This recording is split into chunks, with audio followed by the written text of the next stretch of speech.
So thank you all so much for being here with me this evening. Today, we're going to talk about how you can prevent prediabetes from turning into diabetes. Okay. And before I proceed with the session, I just want you to know that I would never call you to inform you about my Zoom sessions. Okay. I would always post all the information that you need on the group. Okay, I don't need to call you. Please, if anyone calls you saying that I am hosting a session and they would send you a code, please don't pay attention to that person. Kindly block, report, and delete their number because they don't have my permission to reach out to you. Okay, so please, I would always pass all the information I need you to know via the groups or via your email. If you check your email, you would see that you receive some emails from me from time to time. Okay. So I would never call you to inform you about these sessions. So please be security cautious. Okay. All right. So if at any point you cannot hear me during this session, please let me know using the chat. Okay. All right. So let's begin. Usually, when we say that someone has pre-diabetes, we think that it is just a warning sign for that person. Okay. Many people believe that pre-diabetes is not a problem until it becomes full-blown diabetes. However, that is very, very far from the truth. Okay. Now, I want to ask you a question. Perhaps someone in your family has not gone through this, but have you ever heard either the person is related to you or the person is not related to you? Have you ever heard of stories where people just get a heart attack randomly, or you just hear that this person came down with a stroke? Please let me know using the chat if you have ever heard of anything like that. You hear that this person was hit with a stroke, the person was okay moments before and the person just slumped, okay, or the person just had a stroke. I have heard so many stories, probably because I talked to quite a few people, and people share their experiences with me. But I want to ask you, have you ever heard of something like that, where somebody is hale and hearty 1 second, and then all of a sudden the person just suffers a heart attack or a stroke? Please let me know using the chat, okay? If you haven't heard of stories like this, also let me know using the chat as well, okay? But I want to know from you. Have you ever heard of such stories or situations? Maybe you read it on a group, maybe the person is not related to you in any way, but you just hear that, oh, this person was fine 1 second, and then all of a sudden, the person just had a heart attack, Okay, Mr. Franklin says severally. Mrs. Victoria says yes. Okay. When you go to the clinic, when those people get to the clinic, all of the cases of such sudden heart attacks or strokes is as a result of pre-diabetes. Okay, so pre-diabetes is not just a warning sign. Okay, pre-diabetes is not just pre-diabetes. It's not just, oh, you are almost at diabetes, but you are not there yet. No, it is not pre anything. It is something that is very dangerous and something that we need to talk about a lot more often than we do. Okay, because all these people that just slump out of nowhere, okay, many of them, 2/3 of them, have pre-diabetes. Okay, so many people believe it's not a problem, but it is a very, very big and dangerous thing, because it can kill you before you even get to diabetes. Okay, it can kill you through heart attacks, it can kill you through strokes, even cancer. Okay, it can also lead to degenerative diseases like Alzheimer's. Okay, so it's a very serious thing. It can also cause men to be impotent. Okay, and it can also cause women to be infertile. Okay, so pre-diabetes is not just, okay, you are almost at diabetes, but you are not there yet. Okay, it's more than that. Okay, you are actually in a very, and I think what makes it so bad is that it doesn't come with any symptoms. Okay. It's not even something that people regard as a disease. Okay. Many people, if you tell them that you are pre-diabetic, it's like, oh, that's a good thing. You know, you are almost there, but you are not there yet, etc. Okay. But we don't treat it, especially in medicine, we don't treat it as serious as we should.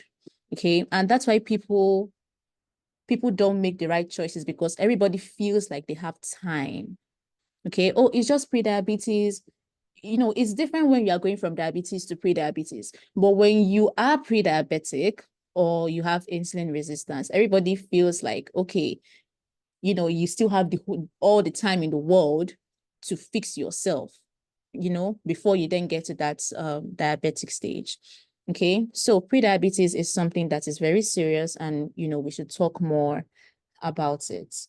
Okay. So if your doctor has diagnosed you with pre-diabetes, don't think that you are only at risk for something in the future. You know, the problems are actually happening right now. Okay. You are in the danger zone right now. And I'm not saying this to scare you, but it is what it is. Okay. Now, what is pre-diabetes? It's the exact same thing as insulin resistance. Okay. And insulin resistance is a condition where your body is putting up a resistance against insulin because you are eating way too many carbohydrates. Okay. Now, in order for us to explain this better, I know that this is not just for diabetic patients alone who may know what insulin resistance is. Some of you are hypertensive, you don't have diabetes, and you will be wondering what, you know, this word insulin resistance means. Okay. So let me explain it in layman terms. Now, the human body has 1 gallon to 1.5 gallons of blood roaming through. Okay. And the function of blood is to provide your body with nutrients and also to transport nutrients. Okay. Without blood, then you cannot survive. All right. Now, the amount of sugar that you should have in your entire blood volume is only 1 teaspoon of sugar, just 1 teaspoon of sugar. I didn't say in a day. The amount of sugar you should have in your entire blood volume, regardless of which day it is, as long as you are alive, the quantity of sugar that you should have or glucose that you should have in your blood is only 1 teaspoon. Okay. But the average person has 31 teaspoons of sugar per day, which means 31 teaspoons today. You're not going to exhaust that. You have another 31 teaspoons tomorrow, and the next, and the next. Okay.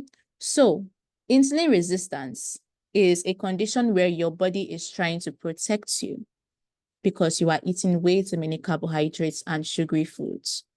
Okay, so insulin resistance is a protective measure that your body puts up to save your life. Okay, because if your body keeps allowing this sugar to move from the blood into the cells, you would actually die. However, the problem now is that the sugar cannot stay in the blood, because if it stays in the blood, it's also dangerous. Okay, so you are in a tight position. Your body is not allowing sugar to enter into the cells. Okay, so what happens is that something called your pancreas releases this insulin. Okay, and insulin is what is going to package this sugar out of the blood and give it to your cells. For instance, your muscle cells. Okay, let's assume your muscle cells in your legs, so that you will be able to move around and drive your car and go to the supermarket, etc. Okay, so your body is now telling insulin, hey, insulin, I have too much sugar already. I'm full. I don't need any more sugar. Okay. And insulin is like, okay, so who am I going to give this sugar to? Oh, let me give it to the brain. The brain says, no, no, no, I have too much already. Thank you. I am satisfied. Okay. And then insulin says, okay, who will I give this sugar to? And then insulin says, okay, let me give it to your hands. And your hand says, no, no, no, no, I have enough energy. I can write, I can drive my car. I can type on my laptop. I can do what I need to do. I don't need any more sugar for the day. Okay. So insulin is stuck. Okay. And insulin just allows the blood sugar to roam around in the blood because there is nowhere for that sugar to go. Okay. But your body also doesn't want the sugar to stay in the blood because it's dangerous for you. So your body is confused and it asks insulin, why are you not giving the sugar to the legs and to the brain and to the hands? Why are you leaving it in the blood? So your body thinks, okay, maybe insulin doesn't have enough brothers and sisters to help him push this sugar into the cell. So your body just releases more and more and more insulin. Okay. But the problem is not the amount of hands or the amount of insulin. The problem is that your cells they are full. Okay. Now, what happens is that your body will then begin to turn this sugar into a form of fat that we call triglycerides. When it has tried its best to push the sugar into the hands and the legs, but it's not working out, your body would now start converting this excess sugar into something that we call triglycerides, okay, which is a form of fat. Okay, so I have this little diagram here, and I know that some of you have seen this graph before, but I will quickly run through it just in case you haven't seen this graph before in one of my sessions. Okay, so in year 1, this person, 22 years before they were diagnosed with diabetes, we're going back in time now. Okay, so in year 1, the person wakes up in the morning, eats the regular bread and tea, right? And then in the afternoon, definitely rice and stew, right? And then during the day, maybe buy Coke and Gala to snack on, no big deal, right?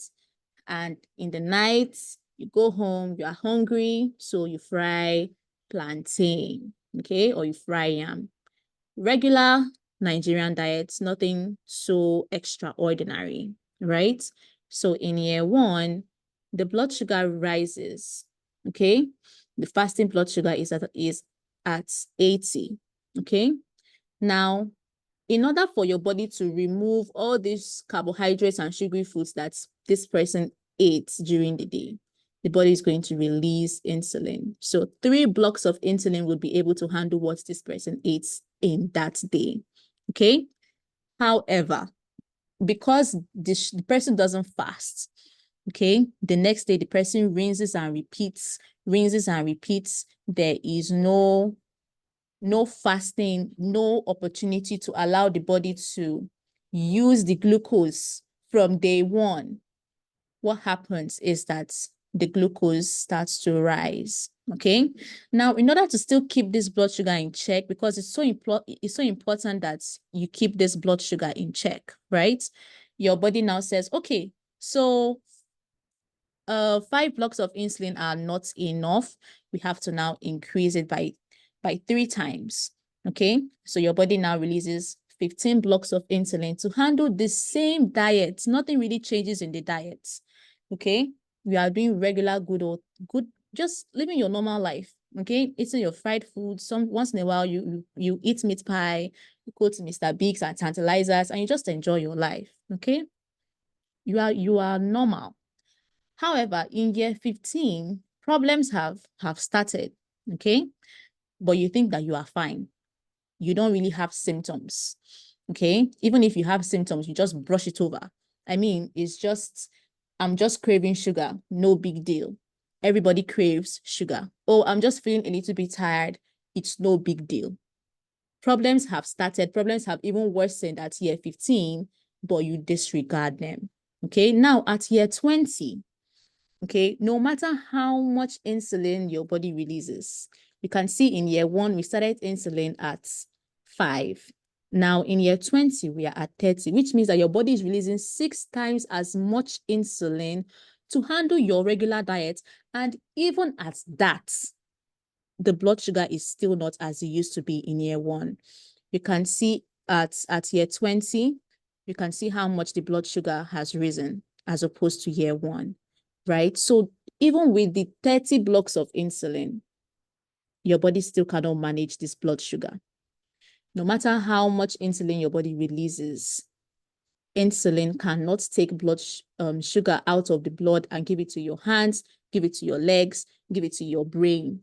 Okay, why? Because they have enough already. Okay, now as a diabetic patient in year 20, this person is already a diabetic patient. Okay, in year 22, your body will get to the point where your body just says, you know what? I am tired of all this. I am bringing out insulin. Insulin is not working. I am tired. In fact, I am no longer releasing any insulin at all. So what happens? Insulin begins to drop. Okay. However, your blood sugar keeps rising because now that insulin is dropping, your body doesn't have any hormone that will push the sugar out of the blood anymore. Okay. So at year 22, your pancreas is tired. At this point, things have gotten so drastic that if you are diabetic, you would know that some of you are on insulin injection. Some of you are on insulin medications. The reason for this is exactly what I've explained in year 22, because you have worn out your body so much, your body is even giving up. Okay, so this is what happens in the life of a diabetic patient. Now, if you don't have diabetes yet, chances are that you are probably in year 15. Okay, this is where you are right now. And there is still room for improvement, yes. Okay, if you know what to do. Okay, so thank God that you are here so that I can tell you what to do. Now, how do you know if you have this insulin resistance? How do you know that you are in this pre-diabetic state? Okay, the most reliable way is to simply get a blood test done. Okay, a blood test would let you know your blood glucose. You can also have a HbA1c test. Okay, and you can also have a HOMA-IR test. Okay, all of this would let you know your blood glucose, your A1C, and your HOMA-IR test would let you know your insulin resistance as well. Okay, so when you go to the clinic and you request a blood test, or you request an A1C test or a HOMA-IR test, you then come back to this slide, okay, and you check, okay, what's my blood glucose? Is it between 100 to 125 milligrams per deciliter? If it is, then you know that you have prediabetes. If you check your A1C, if you see that it's between 5.7 to 6.4, then you know, okay, I have prediabetes. If it's higher than these two numbers, then you know that you are a diabetic patient. And if it's lower, then you know that you are safe. Okay. Another simple method you can do is to simply check your BMI.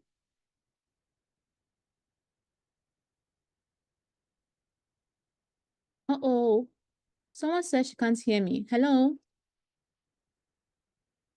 I am just seeing the chat right now. Can you hear me?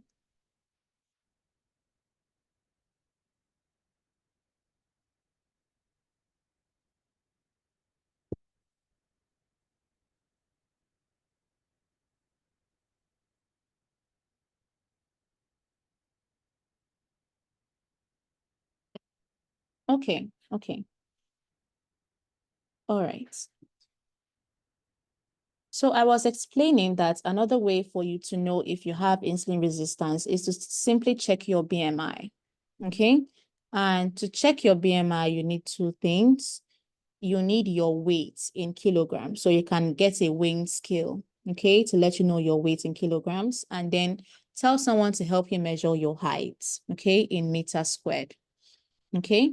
Now, when you do that, you do the division. So you do your weight divided by your height in meters squared, all right?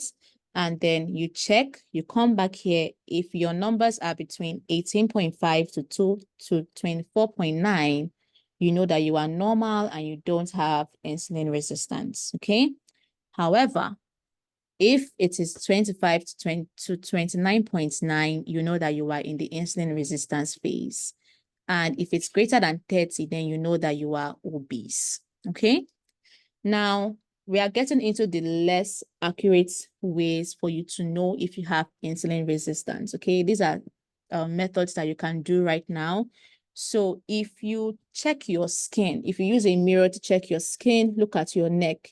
If you have something like this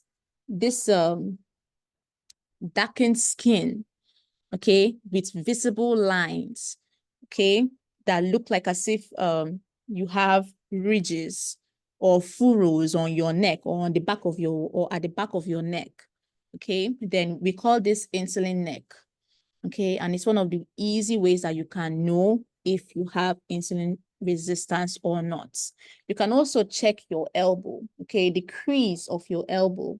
You can check that as well. You can also check behind your knee, okay? These are the spots that you would have this darkened skin, okay, where it looks like some parts are dark and, you know, you have these lines, these very visible lines, okay? So you can check for this. It's a very easy way to know if you have insulin resistance.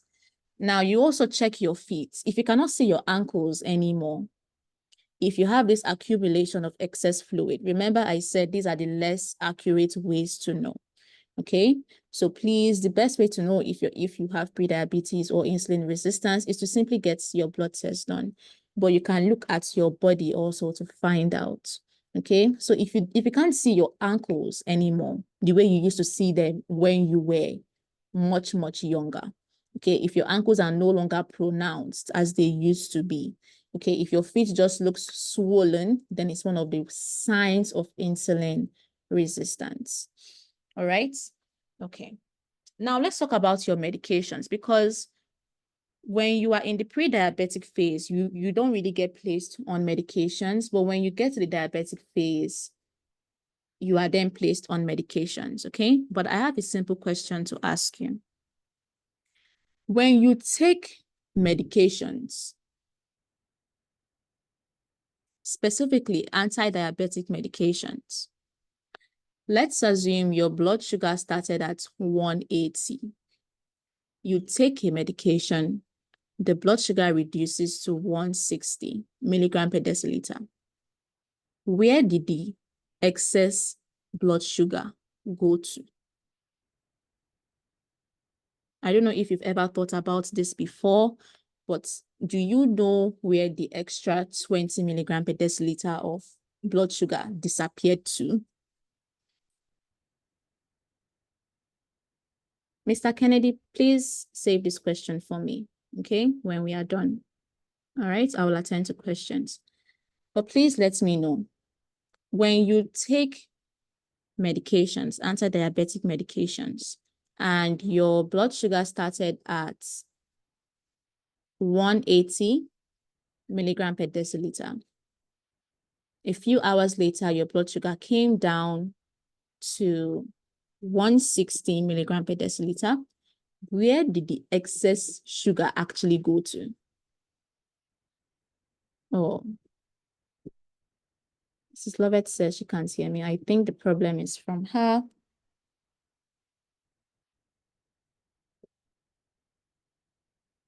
Do you know where the excess blood sugar went to? You know, with blood pressure, it's quite different because that's just the pressure. Okay, the pressure within the blood vessels reduces. Okay, but if you have blood or sugar roaming around your blood and you take a medication, what exactly does the medication do inside of you? Where does the excess blood sugar go to? Do you know where it went? If you don't know, just let me know in the chat, okay? I want to know if you know how your medications work, okay?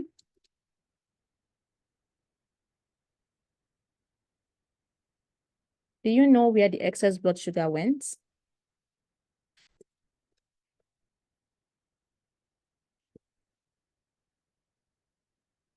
But it is fascinating to think about it, right? I thought about it today while I was preparing this session. I just asked myself, you know, where does the excess blood sugar actually go to? You know? So let me tell you where it went.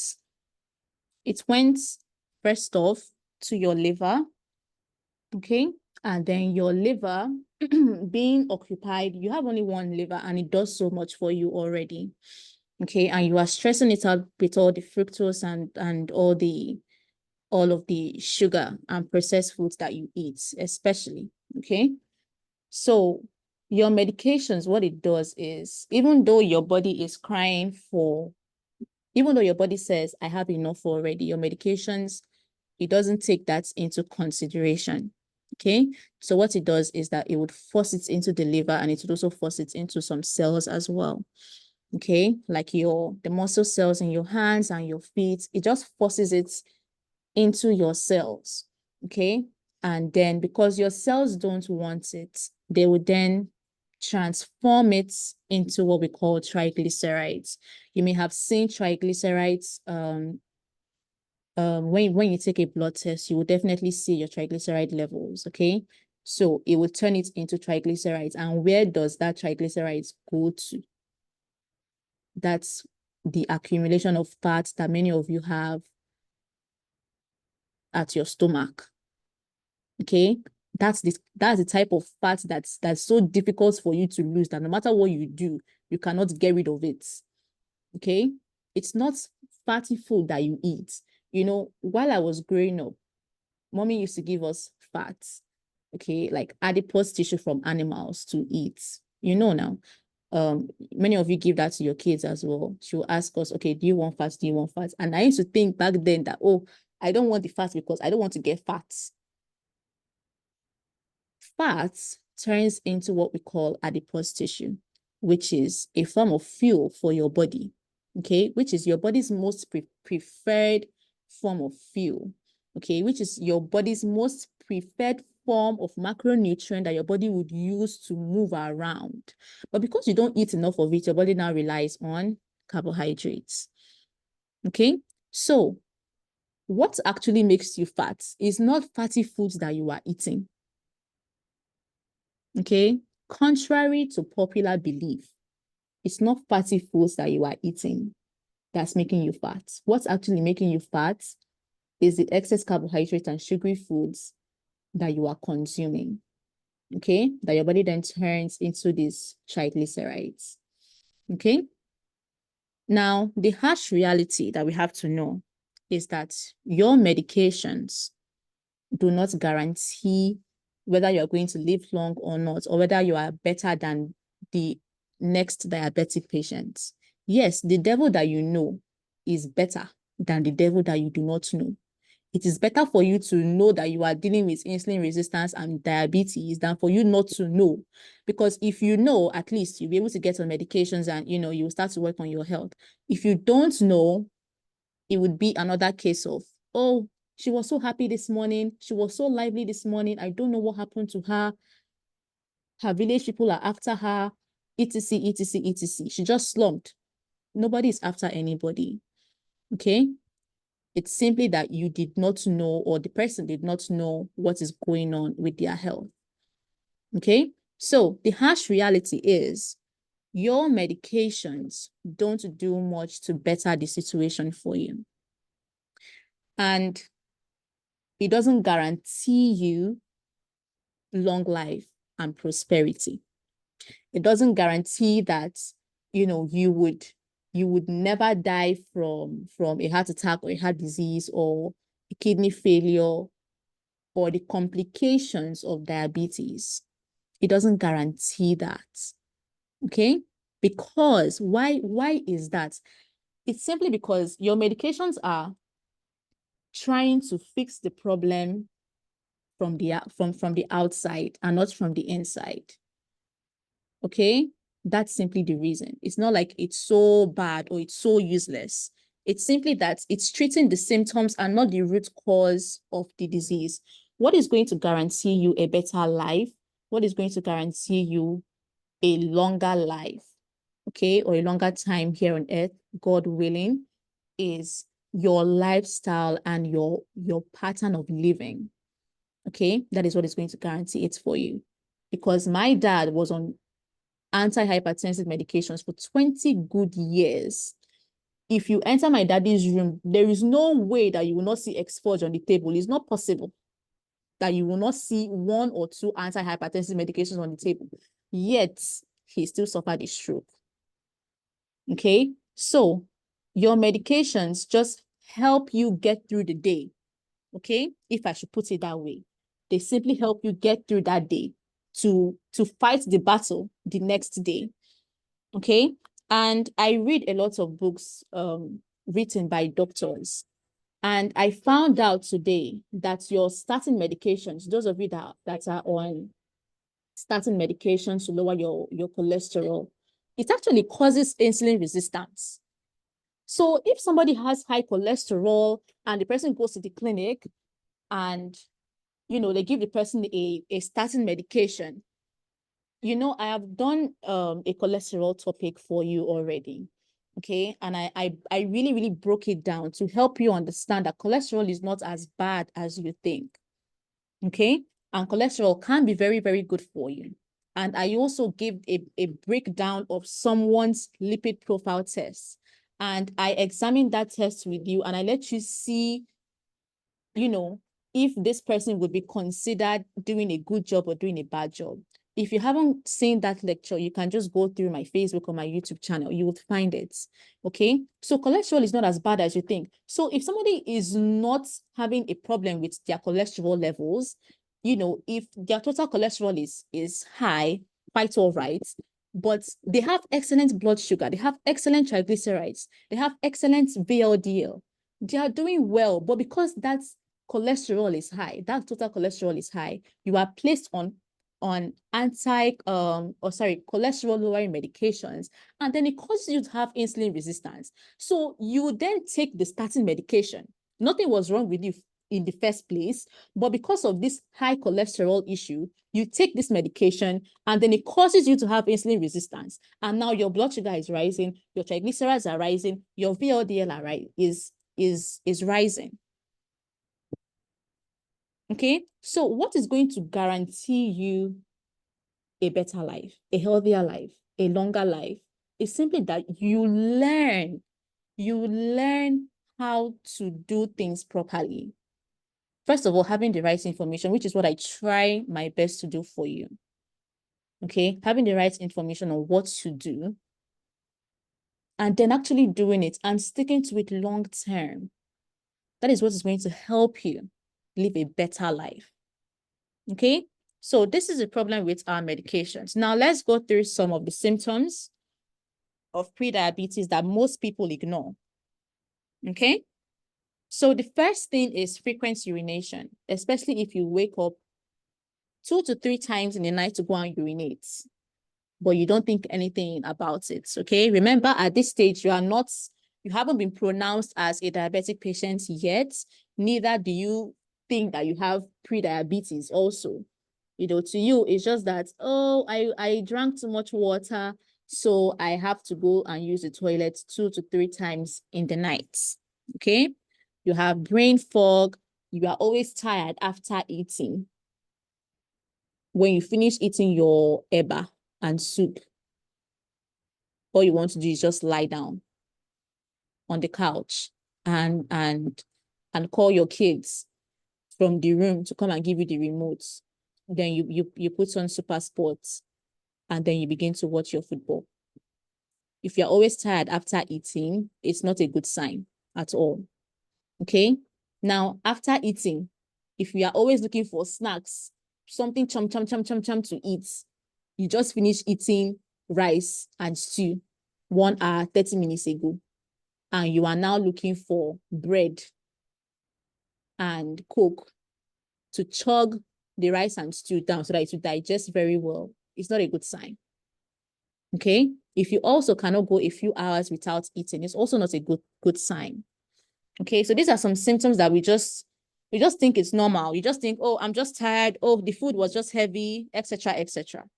Okay. If you're always craving carbohydrate foods, all right. If you experience tingling in your hands and feet, if you're beginning to have vision problems, maybe it's not something that was progressive but sudden. Okay, you begin to have vision problems. Hot belly as well is one of those things. Okay, kidney problems and a fatty liver. Okay, now fatty liver is not just alcoholic. We now have a non-alcoholic type of fatty liver. I hope that you know that. Okay, so If you want to know if you have a fatty liver, if you can stand up right now, you can try this simple exercise, okay? So what you're going to do is you're going to stand up straight, no slouching, okay? Stand up straight, upright, like as if you are in the army and it's time for you to march, okay? So you stand up upright and then you look down. If you cannot see your feet because your belly is too big, then you are dealing with fatty liver, okay? Stand up straight and then look down. You don't need to bend your head so that you would see your feet by fire by force, but just look down, okay? If you cannot see your feet because of your belly, then you know that you have a fatty liver, okay? And even if you don't drink, you know that your fatty liver is a non-alcoholic fatty liver, okay? So these are just some of the symptoms of prediabetes that we seem to ignore, okay? Now, if you take all of this that I'm telling you and, you do your BMI, you do your blood test and you find out, oh, I have insulin resistance, I have prediabetes, what do I do? Okay, so let's now go through what you can do, okay? So the first thing you want to do is to limit or you totally stop consuming sugar and carbohydrate foods. Now, I have a free meal plan for you here. This is a zero carbohydrate meal plan, okay? Zero carb, no carbohydrate foods whatsoever, okay? Now, this switch may be a bit drastic for you, so I would recommend that you try not to jump into it so fast, okay? So I have sectioned it into male and female, okay? So for females, you have your first meal by 12. So you are fasting from the night before. All right. Now, the first meal you are going to have is you are going to have eggs, 4 eggs, and then you choose one fat of your choice. I would show you options for fatty foods. Okay. And then you don't eat anything else. You have your next meal by 6 to 7 p.m. and you eat 150 grams of either meat or fish. And then you have vegetables and then you have 2 fat choices, okay? For the men, you have 6 eggs and 1 fat choice. At meal 2, you have 200 grams of meat or fish, 2 fat choices, and vegetables. Okay, so you have 0 carbohydrates in this meal plan whatsoever, okay? Remember that. Now, for the females, this is your protein. So when I say you have your protein, you have your fat, you have your cooking oils, okay? So if you want to fry your eggs, you can use butter instead of your groundnut oil and your vegetable oil, okay? You can use any of these. Then you have your protein choices. So if you don't want to have meat or fish, okay, you can have chicken instead, okay? So these are your protein choices. These are your fat choices. Let me go back. In meal 1, you have 4 eggs and 1 fat choice. So you take 4 eggs and then you choose a fat choice from here, okay? And then you have your cooking oils. And then it's the same thing for the men as well. Your protein choices, your fat choices, your cooking oils. Now for you, it may be quite, if you have never gone 0 carb before, this can look very, very scanty to you. Right? How can you just survive? You haven't eaten. 12 p.m. It's time for you to eat, and Rita is telling you that you should have only 4 eggs and avocado. Okay, so please don't jump into this suddenly. Okay, you have to grow into it. All right, so you can start from 1 meal. Let's say you break your fast at that 12 p.m. Okay, you eat your first meal of 4 eggs and 1 avocado. Okay, and then your next meal of the day, you will then have a small portion food. Okay, let's assume you will have beans and plantain. Okay, that would be a better option for you. Okay, so please don't jump into this as sudden or suddenly. Okay, but this is just a free meal plan that I have for you, 0 carb, and this would be especially good for you if you are planning to lose weight and you don't know what to eat. Okay, this is the best that I would give out to you. Okay, if you want to lose weight, okay? But you are struggling with what can you eat, what can you not eat, etc. All right, so I hope that we appreciate this. Please let me know in the chat if this is helpful to you. So the next thing you're going to do, if you have pre-diabetes and you don't want it to progress into diabetes, what you are going to do next is to practice intermittent fasting. Okay, now from what I've already said, you know, you are breaking your fast from you are sorry, I lost my train of thoughts, but you are having your first meal of the day at 12 p.m., right? So you are already fasting from the last meal of the previous day. Okay. So the thing with intermittent fasting is, first of all, you have to reduce how many times you eat. Okay. If you eat 5 times a day, you have to now cut it down to 3 times a day. All right. Now we have different forms of intermittent fasting. We have the regular way people eat is that you are eating for 16 hours. Okay, not that you are eating every hour, but the amount of time that okay, let's assume you have your breakfast, lunch, and dinner. It will take you 16 hours in total, okay, for your body to digest it and calm down. And then you have only 8 hours, okay, for your body to now do the transportation and the digestion and whatever that it needs to do, okay? Now, when you are trying to do intermittent fasting, what you can do is you can do the 12-12 method. So you have breakfast and lunch, but you skip your dinner. Remember, you are trying to reduce how many times in a day you are eating something. Okay, so you skip your dinner and then you are in the 12-12 mode. So now your body now has time to manage and to make sure that you use the sugar that you have consumed breakfast and lunch. Okay, you are now giving your body more time to make use of its storage. Okay, and then you have 8-16 method, which is that you are now going to skip your breakfast. Okay, so you skip breakfast, you now have more time, okay, for your body to then make use of what it has stored, so that when it's time for insulin to package that sugar out of the blood and give it to your muscles, to give it to your hands and your legs, your hands and your legs are not going to say they have enough already. They will be begging insulin. Insulin, give me glucose. Insulin, give me glucose. Okay, because they are empty. All right, so this 8-16 method simply means that you're having only 1 meal a day. Okay, which is now you just eat just your lunch and you are done for the day. Okay, and then you have 4-20, which means that you are eating 1 meal a day, but then it's bigger. So now your body is your insulin is eating, you are now eating, let's assume, your breakfast and your lunch together. Okay, I hope that this makes sense. Please don't eat your breakfast and lunch together. You know, this is not something that you just do suddenly. It's something that you grow into. So you can start by just skipping your dinner, okay? Or you skip your breakfast, or you make use of the free meal plan I've just given you. Have your first meal. Let it not be so much carbohydrates, okay? Or you can go totally zero carb, rely on protein and fats, okay? So you are eating only protein and fats to help your body, you know, keep moving, okay? So this is a form of intermittent fasting. And then the next kind is that you are eating less food. So if you usually eat 5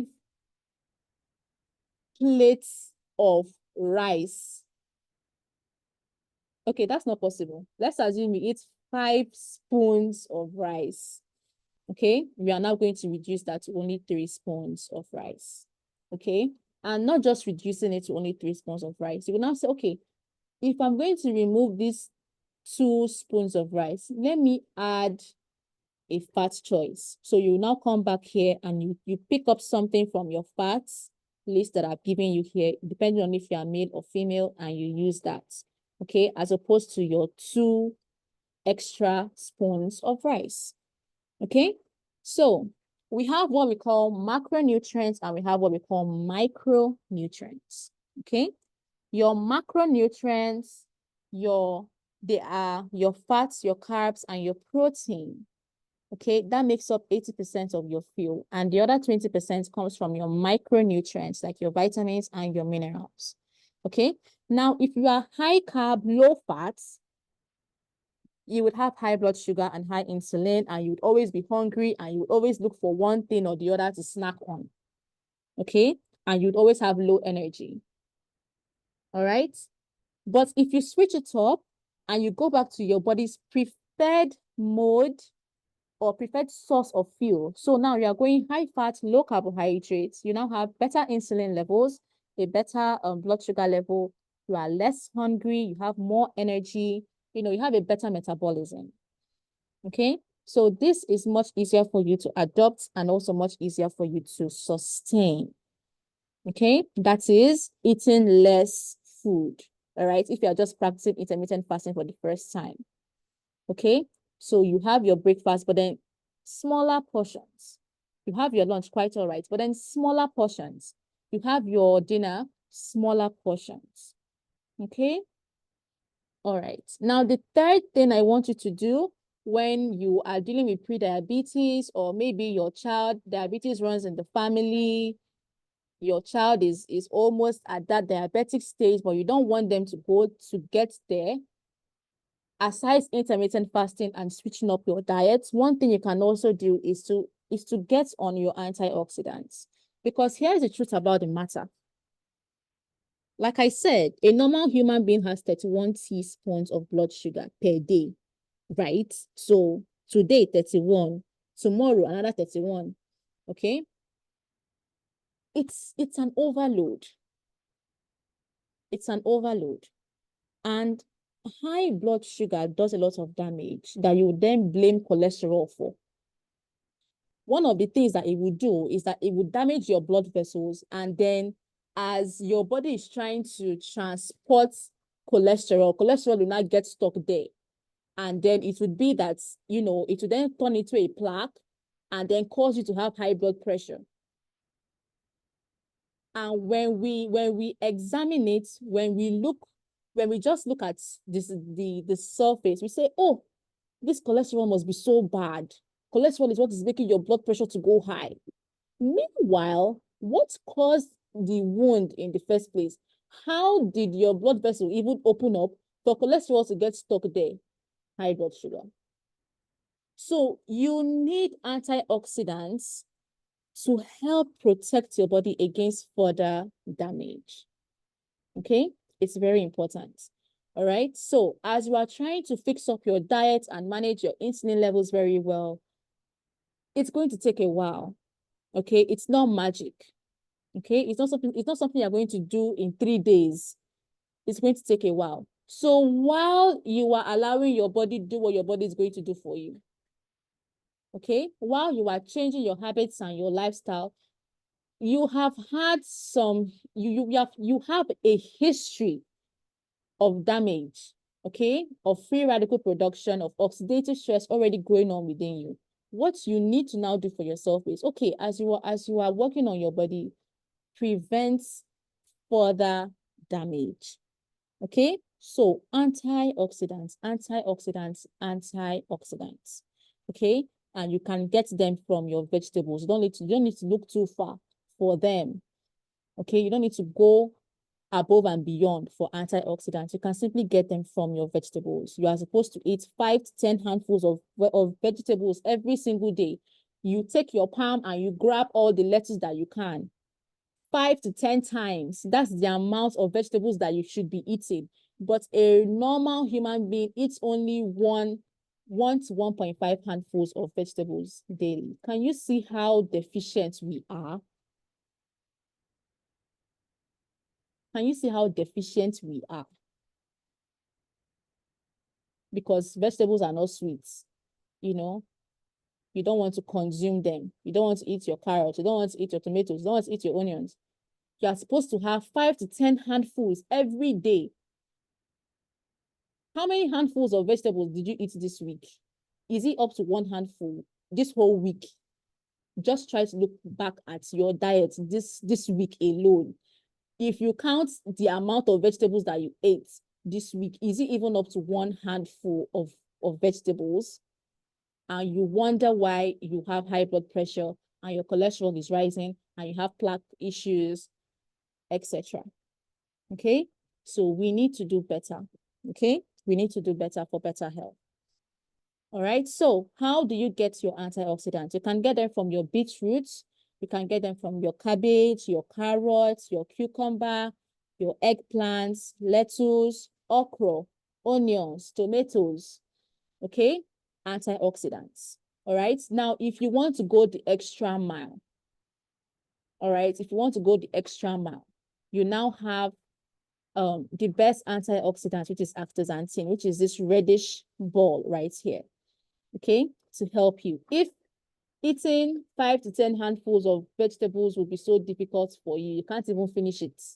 Okay, then you can have astaxanthin to help. There are other forms of antioxidants as well. Vitamin C is an antioxidant. CoQ10 is an antioxidant. But astaxanthin tops all of the antioxidants, okay? So that you protect your body from further damage while you are still doing the work. Now, when you are pre-diabetic, the truth of the matter is, you see this frequent urination that comes with diabetes. Why are you urinating so frequently? You are losing nutrients. The same nutrients that are supposed to protect you and make sure that you don't actually suffer from pre-diabetes or diabetes, you are urinating all of them out. Okay? Now, this is something that most people don't know. Okay? High levels of insulin resistance, pre-diabetes, diabetes, it causes you to, in fact, the food that you are eating that is not so good for you, the little nutrients that you have, you urinate it out. The half handful of vegetables that you managed to eat this week, you urinate most of it out because you are dealing with pre-diabetes or diabetes. So as a pre-diabetic or diabetic patient, you have to be cautious, okay, and make sure that you improve certain vitamins and minerals because you need them. You need them, okay, to help you with your healing process. All right. Now, what are these vitamins and minerals that one can go for? The most important ones that are applicable to a pre-diabetic or diabetic person would be vitamin B1, vitamin D, and vitamin C. Now, remember I said vitamin C is already an antioxidant. So let's assume you have astaxanthin. You don't need to go and get vitamin C again. Okay? Chromium, potassium, magnesium, zinc, and then you have omega-3s. Now, again, what is applicable to you, or should I say most important to you as a diabetic or pre-diabetic patient, is a form of omega-3 that we call EPA and DHA. So if you want to go to the pharmacy and you want to get omega-3 for your health, okay, know the omega-3 that you are buying. All right, so the one to look out for is we call EPA and DHA, okay, omega-3, to help you with your sensitivity, okay, your insulin sensitivity. All right, so these nutrients are supposed to help you not become insulin resistant in the first place, but because you don't have them, we are lacking, we don't know how to eat proper food, you have been eating carbohydrates all your life, etc. Okay, you don't have them and now you are insulin resistant, you urinate everything out. So supplements can be a better option for you to regain those vitamins in a faster way. Okay, now all of the things I mentioned, your omega-3, EPA, and DHA, your vitamins containing your potassium and your zinc, etc., as well as your astaxanthin, everything is provided for you in the wellness pack. Okay, so you don't have to go above and beyond looking for it. Okay, it's available to you in the wellness pack. Now, if you are pre-diabetic or diabetic, one of the things you can also do is to exercise. Okay, or if you are pre-diabetic and you don't want to get into the diabetic phase, exercise. Okay, now I must tell you, exercise is not so good in reducing blood sugar. Okay, blood pressure, yes, but blood sugar, not so much. Okay, because you simply burn off what is stored in your muscles. Okay, nothing more, really nothing more. It doesn't get to your liver or the sugar roaming around in your blood. All right, so at least it is good. You can make do with some of the glucose that you have in your muscles already, at least so that you can have the space for your body to then push in blood sugar into those muscles again. Okay, so exercise is one of those things that would help. However, it's not as effective, okay, in helping you manage your blood sugar or in helping you with diabetes or pre-diabetes. Okay, the two most important things that you need to do, in fact, that you cannot even debate, okay, is your fasting and your diet. Okay, so you either reduce the amount of carbohydrates you are eating or you go zero carb. Although, please don't just go zero carb so that you don't faint. Please grow into it.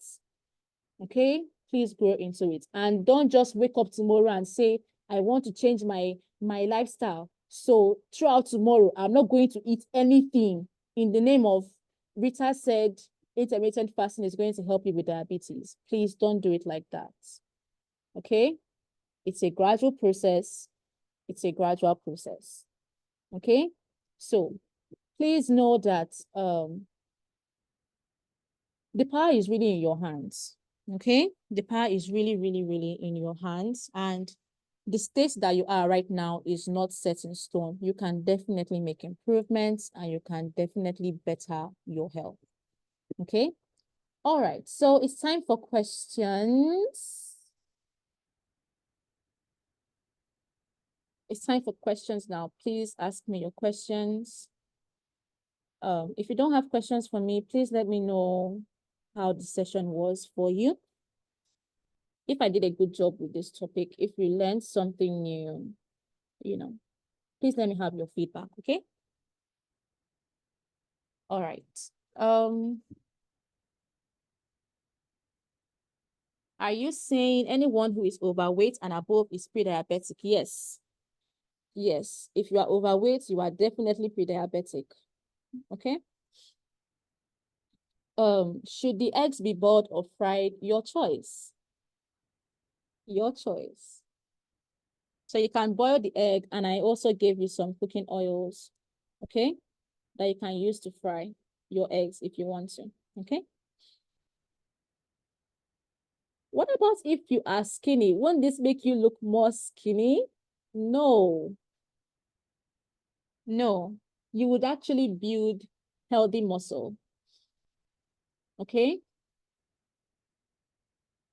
So I believe you are referring to, Mrs. Lovett, I believe you are referring to the no carbohydrates meal plan, okay? No, it wouldn't make you look more skinny. If anything, it would help you maintain your weight and help you build healthy muscle. Okay? All right. Any other questions? How does vinegar help in slowing down the absorption of carbs/glucose?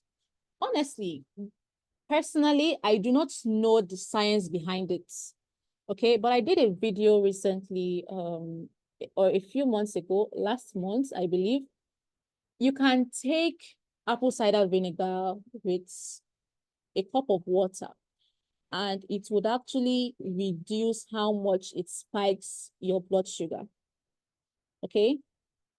The science behind it, I am not very clear on that, but I know that it's one of the ways. It's a topic that I did. You can find on my YouTube or Facebook ways that you can eat carbohydrates without it spiking your blood sugar so much.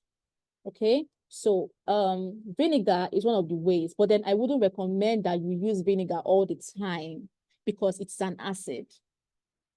Okay, I wouldn't recommend that you use it all the time in the name of you are trying to control your blood sugar spikes. Okay, so in response to your question, Mr. Franklin, the science behind how vinegar helps, I am not very clear on that. Okay, but it's one of the ways that you can slow down or reduce that spike. Okay, I also gave other methods such as resistant starch and others I can't remember from the top of my head, but it's a good video to watch. Okay, you can find on my YouTube or Facebook. Okay. All right. I don't know if you can send this lecture to my email because I just joined the class. Yes, I will definitely have the replay available. Okay. All right. Any other question? Any other question?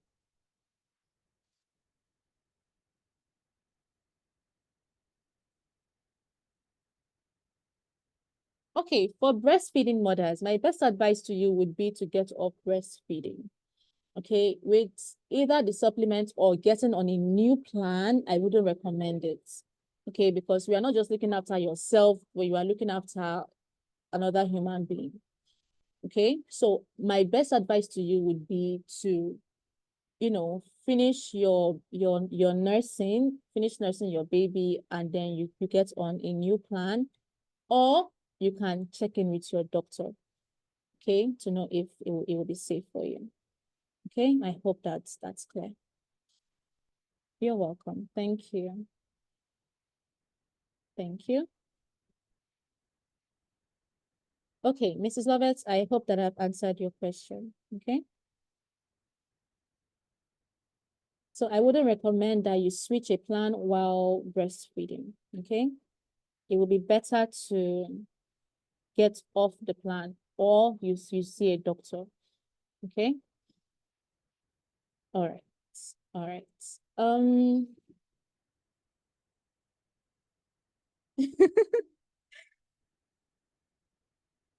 Ikane says, am I now recommending 4 eggs a day? What would happen to her cholesterol? Okay. You see, I understand that cholesterol is something that we have grown to believe that is so dangerous to us. Okay.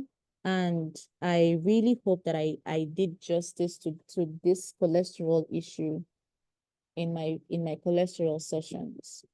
Okay. However, I know that it's not something that you would overcome easily. So here's what you can do. Okay. I hope that you are still seeing my screen. Remember, I said eggs are protein, right? And you have other protein choices. So if you don't want to eat eggs, you can have your chicken or you can have your fish.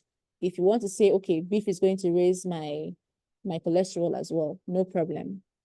Skip the eggs, skip the beef, have your fish and your chicken instead. I hope that will be better. Okay. However, of all the things that could harm you in this world, is it egg? It's something that we should really, really think about. Okay, of all the things that could possibly kill a human being on earth, is it egg that would kill somebody? Okay, so cholesterol in itself is a very, very lengthy topic that I had to even split into two. Okay, it's not so bad. It's not so bad. Okay, and it's a lot. It's a lot to explain. It's a lot to explain. Okay, it's not so bad. We are blaming it because cholesterol always shows up at the danger zone.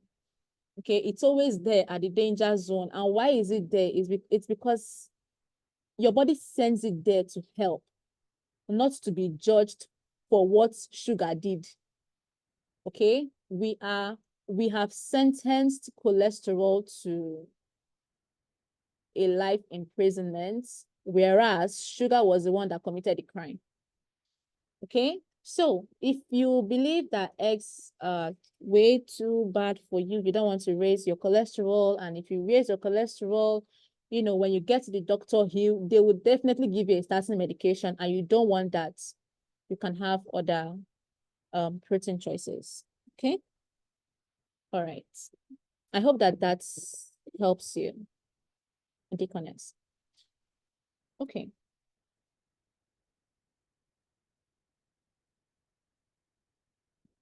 Okay. Mrs. Lovett,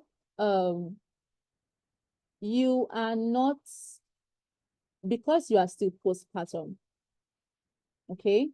You are still postpartum. I wouldn't put you, how do I say this? Please recover, okay? Finish nursing your baby. Spend a few months trying to get back to your normal routine. It's a lot for you to have a baby, okay? To go through pregnancy and then postpartum and breastfeeding. It's a lot, okay? You are not just, your body is not just providing for you alone. Your body is providing for 2 human beings, okay? So I don't want you to examine yourself at this stage of postpartum, okay? Or thinking about your insulin resistance or your blood pressure or, you know, whatever, because your body is doing twice as much to keep you and your baby alive, okay? So before you begin to judge yourself or examine yourself, okay, please be done with your breastfeeding and your nursing stage.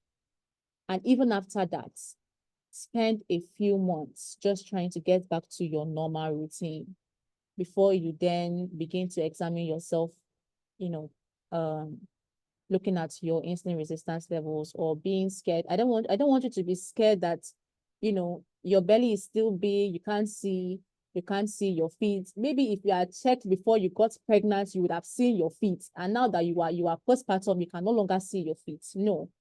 Okay, I don't want you to, you right now, your health is for 2 people and it's not just for you alone. Okay, so please, okay, be done with your nursing phase and spend a few months trying to get back to your normal life before you got pregnant, before you then begin to examine yourself. Okay, Mrs. Lovett. All right, so as opposed to somebody who would not be able to see their legs when they look down, as opposed to somebody who has abdominal obesity, somebody who has pot belly. You don't have pot belly. We can't say that you have pot belly now, okay? Because you are still healing, all right? So you cannot examine yourself with this information or then think that you now have insulin resistance. That's not the point of this session. I don't want you to be scared, you know? So please, right now your body is doing twice as much, okay? Your hormones even are doing twice as much. So your hormones also may require that you eat more food to be able to produce breast milk for you and your baby. Okay, sorry, for your baby, you're not consuming breast milk. Okay, all right. So please, don't examine yourself just yet. Okay, don't examine yourself just yet. And even if you want to, okay, remember I said the most accurate and most reliable way would be to have a blood test. Okay, get a blood test done. All right. I remember I said, if you cannot see your feet because of your belly, your pot belly, those of you that have pot belly, you know that you have pot belly. If you know that it's your pot belly that is obstructing you from seeing your feet, okay, then you know that you most probably have a fatty liver already. All right. Okay. So any other question? Okay, I have one from Deaconess. It's because of the statin drugs, its side effects. Yes, I understand. Okay. I understand. And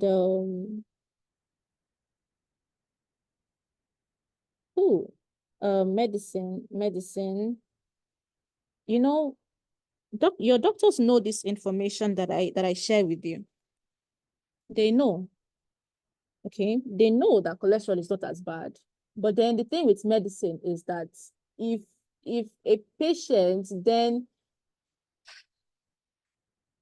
it's a lot to discuss, okay? Because I am in training to become a medical doctor myself, and I would love my patients to listen to my advice, okay? However, there are just some parts that we are not getting it right, okay? And one of them is this cholesterol issue.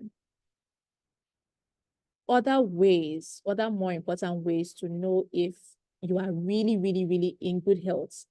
I would say 3 ways to know if you are really, really, really in good health when you take a lipid profile test is your blood sugar, your triglycerides, your VLDL, and your HDL. Let me type it down. Your VLDL, your HDL, your triglycerides, and your blood glucose. These are the most important things that you should look at to know if you are in good health or not.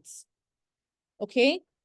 Not even LDL, and not just your total cholesterol. These are the 4 most important things that you should check.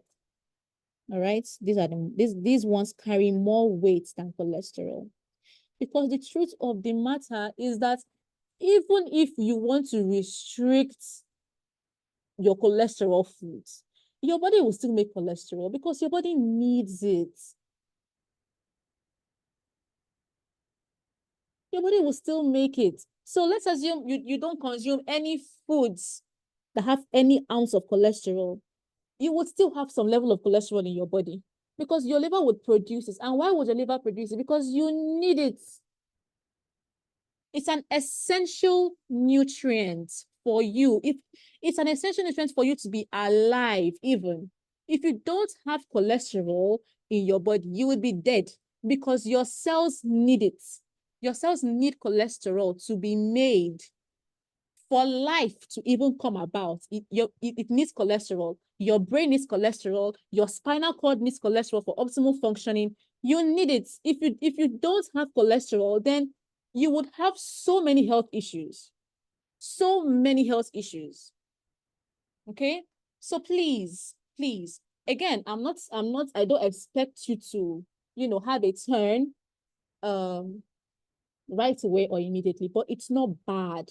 Cholesterol is not bad for you. These are, I've written it out. These are the 4 things that are most important. If you take a lipid profile and you really, really, really want to know whether you are in good health or not, these are the 4 most important things to look out for. VLDL should be low, triglycerides should be low, blood sugar should be low, HDL should be high. If you have these 4 things in check, regardless of your cholesterol levels, you are in good health. And cholesterol is not what is going to make you die. Okay?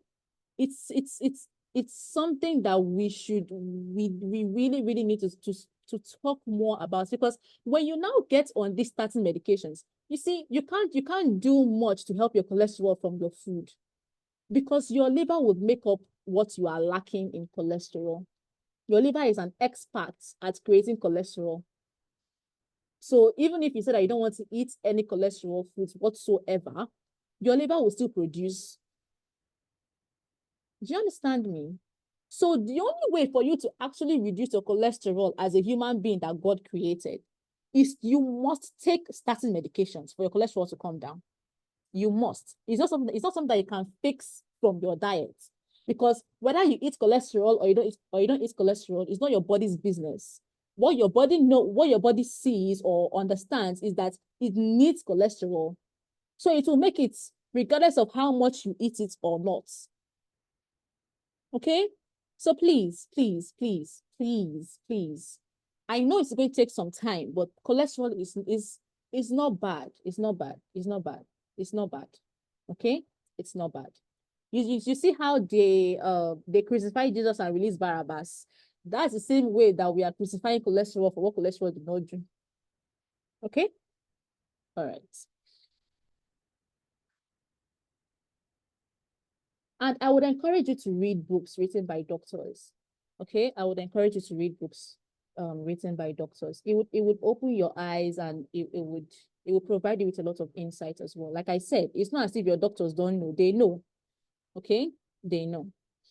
All right? So Again, I don't want you to just make the switch suddenly, but just keep it at the back of your mind that cholesterol is not bad for you.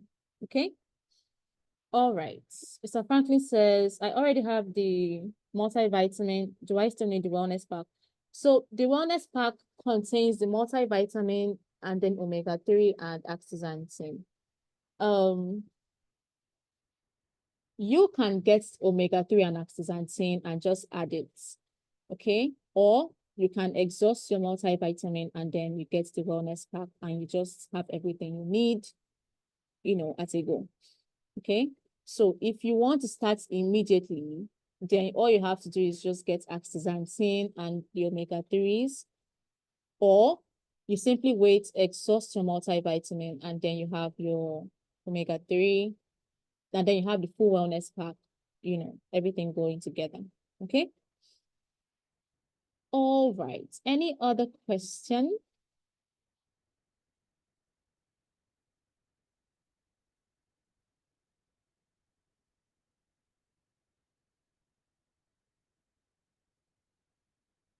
All right.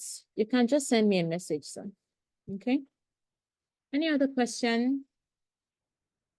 Am I free to go?